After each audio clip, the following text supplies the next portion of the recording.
मार्च को शुरू करेंगे। आप सभी साथियों से अपील करते हैं कि आप आगे आकर के बैठ जाएं और हम लोग इस मार्च को एक नियमित टाइम में बंद करने की कोशिश करेंगे। आप लोग जानते हैं कि आजकल हमारे कैंपस में न्यू एडमिशंस चल रहे हैं।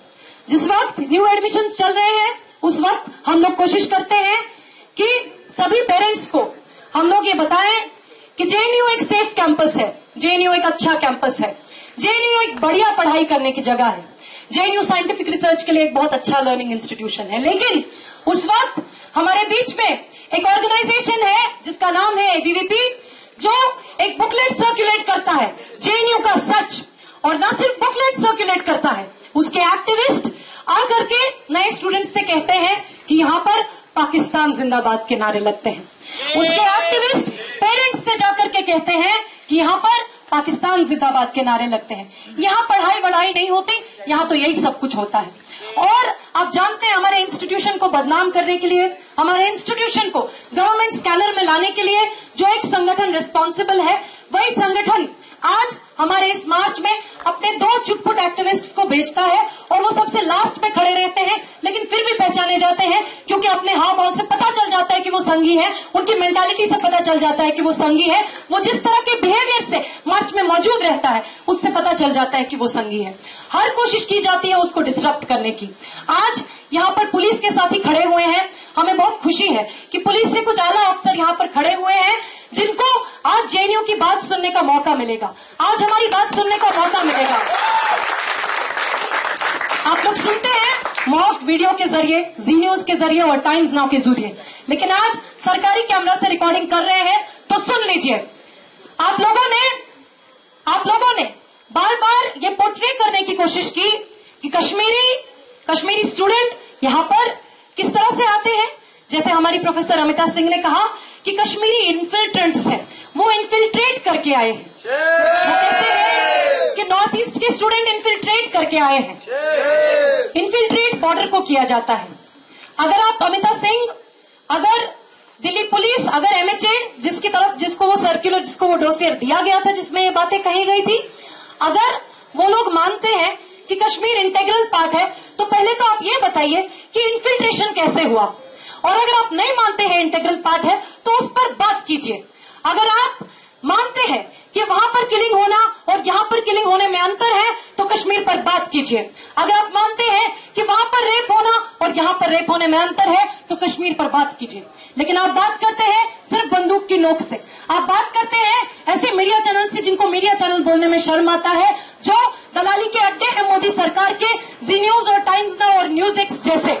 आप लोगों ने देखा पिछले दिनों में एक बाइनरी क्रिएट करके हमारे सामने रखी गई, बुरहान वानी और शाह फैसल। कहा गया एक गुड कश्मीरी है, एक बैड कश्मीरी है, एक अच्छा है, एक खराब है। देखिए शाह फैसल ने भी मिलिटेंसी देखा, उन्होंने भी अपने घर पर बुरे हालात देखे, लेकिन वो तो आतंकवादी नहीं बने, वो तो आईएएस अफसर बने। लेकिन वही शाह फैसल का स्टेटमेंट आता है जिसको जी न्यूज और टाइम्स नाउ चलाता नहीं है। शाह फैसल कहते हैं कि आपने जो ये सब चला रखा है, अगर ये सब चलता रहा तो मैं रिजाइन करूंगा। अब अगर अन्ना गोस्वामी में हिम्मत है तो करे शाह फैसल का इंटरव्यू, अब अगर सुधीर चौधरी में हिम्मत है तो करे शाह फैसल का इंटरव्यू। ठीक इसी तरह से साथियों एक और आईएएस की टॉपर रही शाह फैसल के अलावा, जिनका नाम था टीना डाबी, और जो एससी कम्युनिटी से आती है, उनके नाम पर 10-10 फेक प्रोफाइल बना करके उनके नाम पर झूठी झूठी बातें चलाई गई, एंटी अम्बेडकराइट पोस्ट चलाए गए, एंटी रोहित वेमुला पोस्ट चलाए गए। लेकिन उसके बाद टीना डाबी पब्लिक अपीयरेंस करती है और वो कहती है कि मैं जो कुछ भी हूं मैं अम्बेडकर की वजह से हूं, मैं डॉक्टर अम्बेडकर के बिना आज यहाँ पे नहीं होती। लेकिन उसको नहीं चलाया जाता। सरकारी प्रोपेगेंडा का ये हाल है कि कश्मीर में रहते हुए भी आज तक 2010 तक एक पूरी जनरेशन ऐसे बड़ी हुई, ऐसे उसकी परवरिश हुई कि उसको लगा कि सब कुछ नॉर्मल है। हम लोगों को बचपन में जनगण मन पढ़ाया जाता था, हम लोगों को बचपन में भारत का मैप ड्रॉ करना सिखाया जाता था, भारत का झंडा अलग अलग कलर्स में बनाना सिखाया जाता था, और हम लोग ये सब कुछ करते थे। हम लोगों से कहा जाता था सब कुछ नॉर्मल है। आपकी आंखों के सामने एनकाउंटर हो रहे हैं, आपकी आंखों के सामने आपके परिवार लेकिन आपको कहा जाता था सब कुछ नॉर्मल है। ये नॉर्मल का प्रोपेगेंडा अब और नहीं चलेगा, क्योंकि अब भारत के कोने कोने से लोग कह रहे हैं कि आप ये कत्लेआम बंद कर दीजिए। आपके मीडिया बैन के बावजूद पूरे देश भर में रैलीज निकली। बिहार में रैली निकली, उस पर पुलिस ने वायलेंस किया। कोलकाता में एक बहुत बड़ी रैली सक्सेसफुली निकाली गई।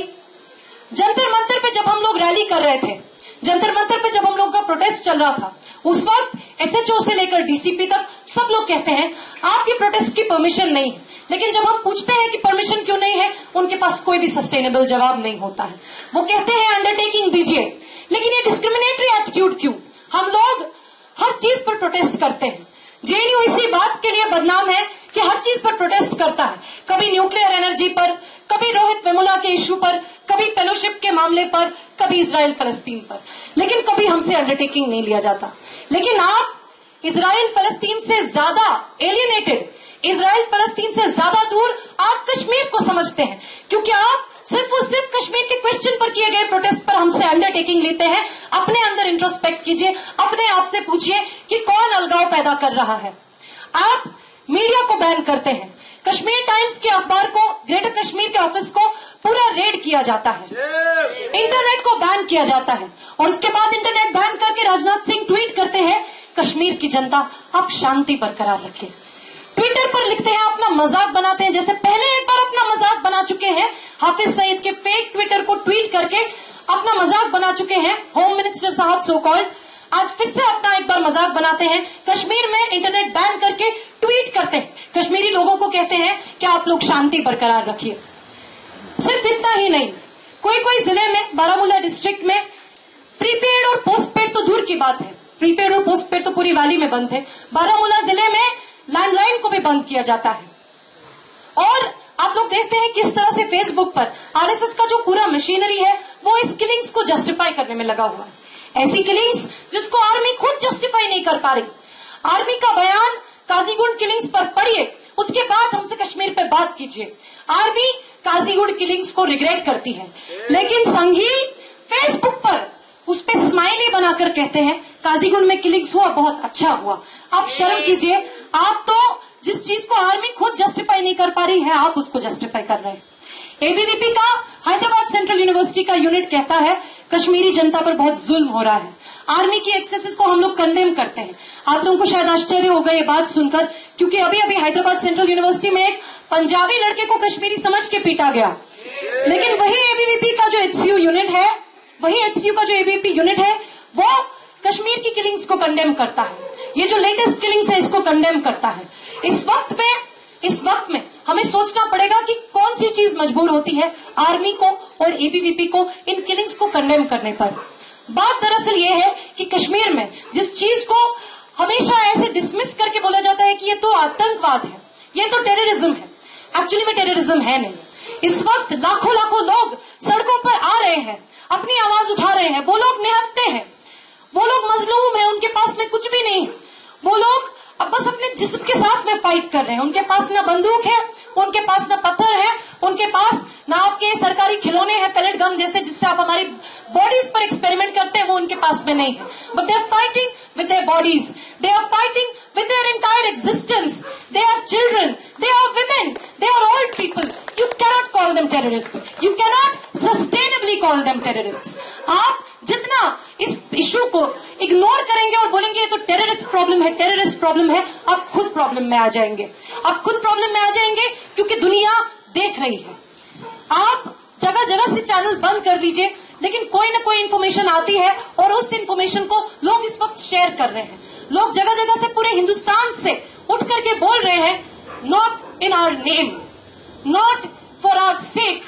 आप लोगों को पता होगा कि पूरे देश भर में इस चीज पर रैलीज हुई, तमिलनाडु में रैली हुई और सब जगह लोगों ने यही कहा कि हमारे नाम पे, हमारी नेशनल सिक्योरिटी के नाम पे ये सब कुछ मत कीजिए, सिविलियंस का कत्लेआम मत कीजिए। और नेशनल सिक्योरिटी की बात करने वाला बीजेपी, जिसकी इस वक्त केंद्र में भी सरकार है और कश्मीर में भी सरकार है, उनसे जरा पूछना चाहते हैं, आप नेशनल सिक्योरिटी के लिए क्या कराते हैं? आप कराते हैं समझौता एक्सप्रेस ब्लास्ट। आप क्या कराते हैं? आप अक्षरधाम पे अटैक करवाते हैं और उसमें मुसलमानों को झूठा फ्रेम करके उसके बाद जब वो बाहर आ जाए उसकी इन्वेस्टिगेशन भी दोबारा नहीं करते हैं। आप जगह जगह जगह पर ऐसे अटैक्स करवाते हैं। और सिर्फ इतना ही नहीं, आप नेशनल सिक्योरिटी के लिए क्या करते हैं, भारतीय लोगों की सिक्योरिटी के लिए क्या करते हैं, दंगा करवाते हैं, लोगों को आपस में मार काट कराते हैं, सभी ऑप्रेस्ड सेक्शंस को, दलितों को और मुसलमानों को, ओबीसी और दलितों को आपस में लड़ाते हैं दंगों में, और फिर उसके बाद नेशनल सिक्योरिटी की बात करते हैं। अगर आपको नेशनल सिक्योरिटी की इतनी चिंता है, जाकर के पूरे यूपी में दंगे का माहौल क्रिएट किया जा रहा है B4 राम मंदिर के ऊपर, जाकर के उसको रुकवाइए। जिसको नेशनल सिक्योरिटी की खबर हो, जिसको नेशनल सिक्योरिटी की फिक्र हो, वो पहले यूपी में हो रहे दंगे की तैयारी को बंद करवाएगा, उसके बाद में कश्मीर की बात करेगा। कश्मीर के लोग आज एक पॉलिटिकल सोल्यूशन डिमांड कर रहे हैं, और somehow despite all this misinformation, this demand is resonating throughout the entire country, throughout the entire world, and people are saying Kashmir calls for a political solution. We cannot keep on talking through the gun. बंदूक से अगर आप बात करेंगे, बंदूक से सिर्फ हत्या होती है, बंदूक से सिर्फ कुछ और नहीं होता।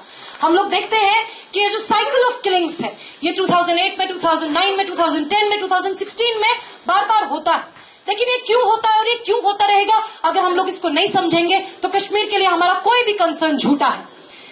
ये किलिंग्स इसलिए हो रही है क्योंकि शुरुआत से अभी तक कश्मीरियों को बार बार पहले प्लेबिसिट प्रॉमिस किया गया, उसके बाद बात किया गया कि आपसे बात करेंगे, कश्मीरी मिलिटेंट्स को सरेंडर करवाया गया, उनसे कहा गया कि आपसे बात करेंगे, लेकिन कभी भी कोई भी जेन्युइन पीस बिल्डिंग प्रोसेस, कोई भी जेन्युइन पॉलिटिकल रेजोल्यूशन नहीं हुआ।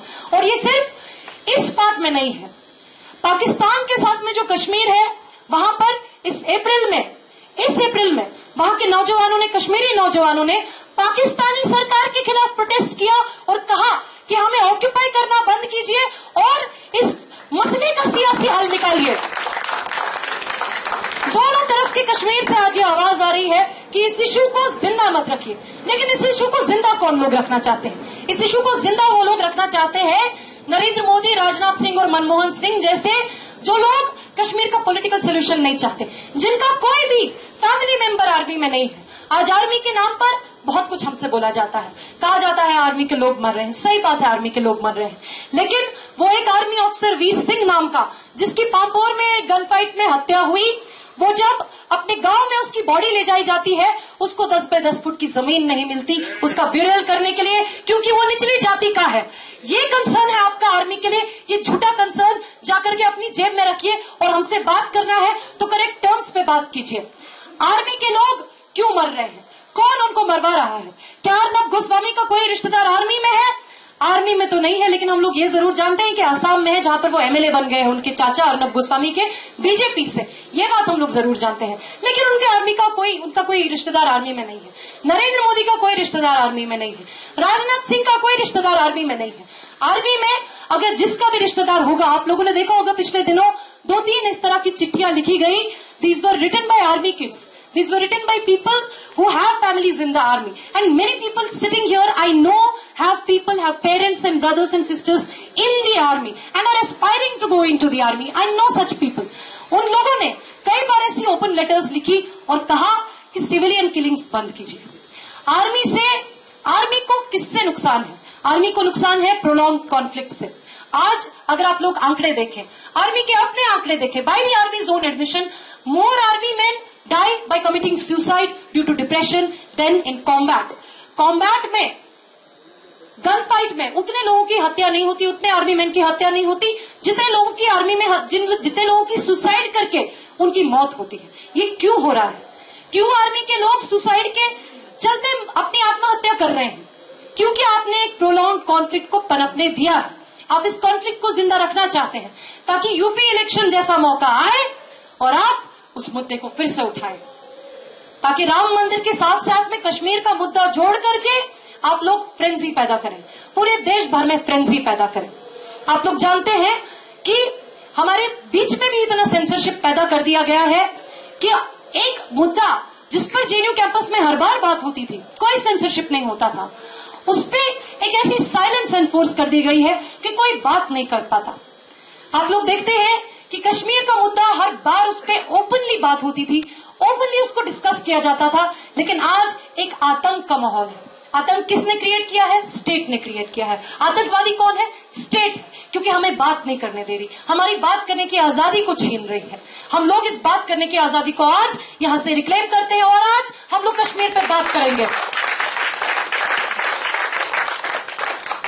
कहा जाता है कि आप कश्मीर के बारे में बात नहीं कर सकते, हम कश्मीर के बारे में बात नहीं कर सकते, लेकिन इंद्रेश कुमार जो समझौता ब्लास्ट अक्यूज्ड है, जो अभी आने वाले आरएसएस के सेमिनार में जेएनयू आ रहे हैं, वो कश्मीर पे बात कर सकते हैं, लेकिन हम कश्मीर पे बात नहीं कर सकते।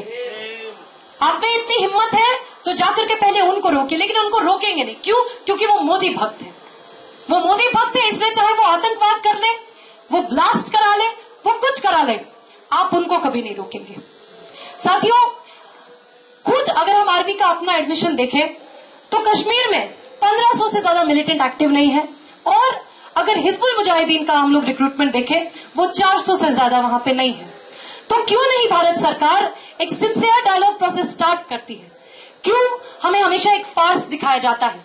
पाकिस्तान से कुछ डिप्लोमेट आते हैं, बहुत एक्सपेंसिव बैग लेकर आते हैं, बहुत फैंसी ड्रेस पहनकर आते हैं, और पूरा का पूरा मीडिया अटेंशन इस पे चला जाता है कि पाकिस्तान से आए हुए डिप्लोमेट्स का ड्रेस देखिए, पाकिस्तान से आए हुए डिप्लोमेट्स का मोती का हार देखिए, पाकिस्तान से आए हुए डिप्लोमेट का बैग देखिए, $10,000 का बैग है, कितना महंगा बैग है। और इस पर कोई बात नहीं आती कि वो क्या एजेंडा लेकर आए हैं, इस पर कोई बात नहीं होती कि भारत सरकार क्या एजेंडा लेकर आ रही है। आज एक आखिरी बात, ये बात हमको कहनी पड़ेगी कि कश्मीरी लोगों को जब तक स्टेक होल्डर नहीं बनाया जाएगा पीस प्रोसेस में, कोई भी पीस प्रोसेस सफल नहीं हो सकती। आप जब तक कश्मीर के लोगों से बात नहीं करेंगे, जब तक अपना ये 5 स्टार होटल का ढोंग, डिप्लोमेटिक एनक्लेव का ढोंग नहीं छोड़ेंगे, कश्मीर के लोगों के साथ सिंसेरिटी के साथ में आप एंगेज नहीं करेंगे, तब तक कोई भी पीस प्रोसेस सक्सेसफुल नहीं हो सकती। हमारे बीच में आपने देखा होगा, मेस में एक पर्चा आया आज, उसमें कहा जा रहा है कि जेएनयू-एसयू बुरहान वानी पे बात क्यों नहीं करता, जेएनयू-एसयू सेसेशनिस्ट मिलिटेंसी को कंडेम क्यों नहीं करता। हम सब कुछ कर लेंगे, लेकिन आप पहले हमें बोलने का तो मौका दीजिए। जेएनयू-एसयू के तो मुंह पे ही 9 फरवरी के बाद में ताला लगा दिया गया, एक सेंसरशिप में हमें फोर्स कर दिया गया कि आप कश्मीर पर कोई बात नहीं करेंगे, और सेंसरशिप से सिर्फ और सिर्फ मिस इन्फॉर्मेशन फैलती है, सिर्फ और सिर्फ गलत बातें फैलती है। ये बोला जाता है पूरे देश भर में, एबीवीपी घूम घूम के बोल रहा है आज कि जेएनयू-एसयू पाकिस्तान जिंदाबाद के नारे लगाता है, लेकिन हम लोगों को अगर आप बोलने का मौका दें सर, हम लोगों से अगर आप सुनने का मौका ले, तो हम लोग कहेंगे कि अगर पाकिस्तान में महिलाओं के लिए बराबरी होती, अगर पाकिस्तान में अल्पसंख्यकों के लिए बराबरी होती, अगर पाकिस्तान में फ्रीडम ऑफ एक्सप्रेशन होता, तो हम लोग कहते पाकिस्तान जिंदाबाद, किसी और को कहने की जरूरत नहीं थी। अगर वो ऐसा देश होता जहां पर महिलाओं के लिए, अल्पसंख्यकों के लिए और ट्राइबल्स के लिए बराबरी होती, तो हम लोग पाकिस्तान जिंदाबाद कह देते, आपको वीडियो में डालने की जरूरत नहीं होती, जी न्यूज के सुधीर चौधरी को पाकिस्तान जिंदाबाद बोलने की जरूरत नहीं होती, तब हम लोग बोलते। लेकिन हम लोग पाकिस्तान का भी क्रिटिक करते हैं, हिंदुस्तान का भी क्रिटिक करते हैं, बांग्लादेश का भी क्रिटिक करते हैं, लेकिन हमें बोलने तो दीजिए। हमारे मुंह से जो गैग है उसको हटाइए, हमारी आवाजों को सुनिए, हमसे सुनिए, अनडॉक्टर्ड वीडियो में सुनिए, रॉ फुटेज में सुनिए, डॉक्टर्ड फुटेज में मत सुनिए कि हम लोग क्या बोल रहे हैं क्या नहीं बोल रहे हैं, क्योंकि वहां पर डॉक्टर्ड फुटेज में आधे से ज्यादा आवाजें सुधीर चौधरी की है और एबीवीपी वालों की है, हमारी नहीं है। आप अगर हमें बोलने का मौका दें तो हम लोग बोलेंगे कि हमारा बुरहान वानी पर क्या पोजीशन है, लेकिन आज हमारा पोजीशन सिर्फ इसलिए मांगा जाता है कि हमको जेल के अंदर डाला जाए। आज हमारा पोजीशन सिर्फ इसलिए पूछा जाता है कि हमारे ऊपर स्टेट रिप्रेशन किया जाए, लेकिन हम लोग बोलेंगे, हम लोग अपना पोजीशन रखेंगे और अपने कंफर्ट से रखेंगे, अपने फोरम में रखेंगे, अपने कैमरा के साथ रखेंगे, आपके स्टूडियो में जाकर के नहीं रखेंगे, हम लोग अपनी बात रखेंगे। कहा जाता है कि बुरहान वानी आतंकवादी था, सही बात है, उसने हिजबुल मुजाहिदीन ज्वाइन की थी, सही बात है, वो फेसबुक पर अपने बंदूक दिखाता था, हथियार दिखाता था, लेकिन जैसा एक लड़की ने अपने फेसबुक पोस्ट में कहा, उन्होंने कहा कि Burhan Wani was a Facebook terrorizer, not a terrorist. क्यों? क्योंकि बुरहान वानी ने कोई हत्या नहीं की, बुरहान वानी को किसी भी ब्लास्ट एक्यूज में कोई भी वो ये नहीं है, बुरहान वानी ने किसी की एब्डक्शन नहीं की, किसी को धमकाया नहीं, कुछ भी नहीं किया। क्या किया? फेसबुक पर हथियार दिखाए, लोगों को रिक्रूट किया। अगर भारत सरकार, अगर पीडीपी सरकार एक 20 साल के लड़के से बात नहीं कर सकती, अगर वो उसको सरेंडर नहीं करवा सकती, उससे बात नहीं, उसके साथ में एंगेज नहीं कर सकती, तो फिर आपका टोटल फेलियर है, आप टोटली फेल हो चुके हैं। वो लड़का अभी से नहीं, बहुत पहले से फेसबुक पर एक्टिव था, लेकिन आपने एक पर्टिकुलर टाइमिंग चूज किया उसको मारने के लिए, और वो कोई एनकाउंटर नहीं था, इस बात को जान लीजिए, वो कोई एनकाउंटर नहीं था क्योंकि बुरहान वानी ने शूट नहीं किया। आपने एक कन्वीनियंट टाइमिंग ढूंढा उसको मारने के लिए। क्या एक बात बताइए, यहाँ पर कई सारे लोग होंगे जो साइबर लॉ में रिसर्च करते होंगे, अगर कोई भी आदमी फेसबुक से कुछ पोस्ट करे, उसको ट्रैक करने में पुलिस को कितना टाइम लगता है? 2 दिन से ज्यादा टाइम नहीं लगता। लेकिन आप ये पूरा टाइम चुप रहते हैं और यूपी इलेक्शन के आते आते आप उसको मार देते हैं एक फर्जी एनकाउंटर में, ये दिखाने के लिए कि यहाँ पर देखिए कितने सारे अलगाववादी हैं, देखिए कितने सारे लोग उसके जलसे जुलूस पे आएंगे, और यूपी में इसके नाम पर आप वोट की गिनती करते हैं। आप ऐसे ही एक कैरेक्टर और है, उनको जानते हैं, उनका नाम आपने सुना होगा, अमित जानी। अमित जानी का आपने नाम सुना होगा। अमित जानी भी आइडियोलॉजिकली बहुत मोटिवेटेड है, संघ से बहुत आइडियोलॉजिकली मोटिवेटेड है। वो खुला फेसबुक पे धमकी देते हैं कि हमारे हथियार माही मांडवी हॉस्टल में पहुंच चुके हैं, वहां पर हमारे लड़के बैठे हुए हैं, अमावस की रात को वो लोग मेस में शूट आउट करेंगे, वो लोग पब्लिक स्पेसेस में शूट आउट करेंगे और उमर खालिद और कन्हैया को मार देंगे। और अमित जानी एक्चुअली में यहाँ पर अपनी सिग्नेचर के साथ में एक जेएनयू बाउंड बस में 615 में हथियार रखवाते हैं। क्या अमित जानी को मारा जाता है? क्या उनको आतंकवादी कहा जाता है? क्या साध्वी प्रज्ञा को आतंकवादी कहा जाता है? नहीं कहा जाता। क्या असीमानंद को आतंकवादी कहा जाता है? नहीं कहा जाता। क्या समझौता ब्लास्ट एक्यूज इंद्रेश कुमार को आतंकवादी कहा जाता है? नहीं कहा जाता। अभी तक जी न्यूज कहां है? आज एक 6 पेज का बहुत ग्लॉसी पैम्फलेट हमारे कैंपस में सर्कुलेट हो रहा है, जिसमें लिखा है कि इंद्रेश कुमार जी आ रहे हैं, बड़े बड़े अक्षरों में उनका नाम लिखा है। जी न्यूज कहां है? टाइम्स नाउ कहां है? न्यूज एक्स कहां है? हम लोग पूछना चाहते हैं, लेकिन इस पर वो लोग कुछ नहीं बोलेंगे। आज आप चाहे अरेस्ट कर ले, आप चाहे वीडियो बना ले, आप कुछ कर ले, हम लोग सच बोलने से नहीं चूकेंगे, हम लोग सच बोल के रहेंगे। यही इस कैंपस का ट्रेडिशन है, यही इस कैंपस का पॉलिटिकल रियलिटी है, that we call a spade a spade. साथियों, इतने वक्त तक मुझे सुनने के लिए आप लोगों का शुक्रिया अदा करना चाहते हैं, लेकिन हमारे बीच में कुछ और भी स्पीकर्स हैं, हमारे बीच में कुछ ऑर्गेनाइजेशंस भी हैं जिन्होंने इस मार्च में साथ दिया है, वो भी उनको भी अपनी बात रखने का मौका दिया जाएगा। लेकिन मैं पहले अपने स्पीकर्स को इंट्रोड्यूस कर दूं जो हमारे साथ इस मार्च में सॉलिडेरिटी में आए हैं। आप लोग जानते हैं शुद्धपत सेन गुप्ता जो काफिला में कॉलमनिस्ट है और यहाँ पर काफी समय से आते रहे हैं, हमारे संघर्षों में हमारे साथ में मौजूद रहे हैं। शुद्धपत से मैं पहले रिक्वेस्ट करूंगी कि वो आए और अपनी बात रखें। और उसके बाद हमारे बीच में जेएनके से इंडिपेंडेंट एमएलए साथी इंजीनियर रशीद वहां से चल करके यहाँ आए हैं। और जिस वक्त जेएनयू का पूरा मसला हो रहा था, जिस वक्त जेएनयू पे दमन चल रहा था, उस वक्त साथी इंजीनियर रशीद ने अपनी कंस्टिट्यूएंसी में मार्च निकाला था जेएनयू के सपोर्ट में। हम उनका शुक्रिया अदा करते हैं सपोर्ट के लिए। और मंडे को वो पार्लियामेंट के सामने उन्होंने कहा है कि वो धरना देंगे कश्मीर किलिंग्स पर धरना देने के लिए। वो यहाँ पर आए हैं, वो इंडिपेंडेंटली इलेक्टेड हैं, कई बार से इंडिपेंडेंटली इलेक्ट हो रहे हैं और ह्यूमन राइट्स पे बहुत वोकल हैं। और उसके बाद में जो भी संगठन अपना बात रखना चाहते हैं वो अपना बात रख सकते हैं। आप सभी साथियों से अपील है कि आप यहाँ पे बने रहें जब तक ये सभा कंप्लीट होती है। शुक्रिया। इनकलाब जिंदाबाद।